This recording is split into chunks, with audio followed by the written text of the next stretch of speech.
Tahu tak, pada petang 19 Mac 2024, sebuah rumah di Mississippi berubah menjadi zon perang dalam masa kurang dari sejam. Carly Gregg, seorang pelajar tingkatan 3 yang nampak biasa, telah melakukan tindakan yang sangat drastik selepas rahsia simpanan ganja dan telefon burner miliknya dijumpai oleh ibunya Ashley. Apa yang bermula sebagai konflik disiplin anak beranak berakhir dengan tragedi yang dirakam secara terperinci oleh kamera litar tertutup CCTV di dalam rumah mereka sendiri. Apa yang menjadikan kes ini sangat menyeramkan adalah perancangan yang dilakukan oleh Carly dalam masa yang singkat. Rakaman CCTV menunjukkan Carly masuk ke bilik tidur ibu bapanya, mengambil pistol Magnum dari bawah tilam dan berjalan keluar dengan menyembunyikan pistol itu di belakang badannya agar tidak dikesan oleh kamera. Dia menembak ibunya sebanyak 3 kali di muka. Selepas pembunuhan itu, dia langsung tidak panik seperti tiada apa-apa yang berlaku.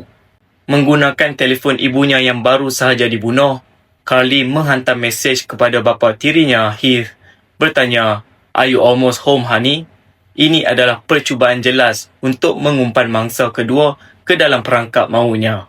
Dia juga menjemput seorang rakan ke rumah selepas pembunuhan itu, seolah-olah tiada apa yang berlaku, malah menunjukkan mayat ibunya kepada rakan tersebut. Salah satu elemen paling pelik dalam siasatan ini adalah penemuan salah satu kamera CCTV yang hilang. Pihak berkuasa akhirnya menemui kamera tersebut di dalam peti sejuk.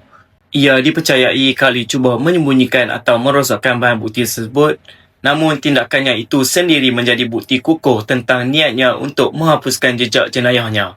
Semasa perbicaraan, pasukan peguam bela Carly cuba berhujah bahawa dia mengalami masalah mental yang serius, termasuk disosiasi yang bermaksud terputus hubungan dengan realiti akibat kesan ubat-ubatan dan trauma masa lalu. Namun, pihak pendakwa berjaya meyakinkan juri bahawa tindakan Carly seperti menghantar mesej umpan dan menyembunyikan senjata menunjukkan dia sedar tentang apa yang dilakukannya. Selepas hanya 2 jam perbincangan, juri mendapati Carly Gregg bersalah atas semua pertuduhan.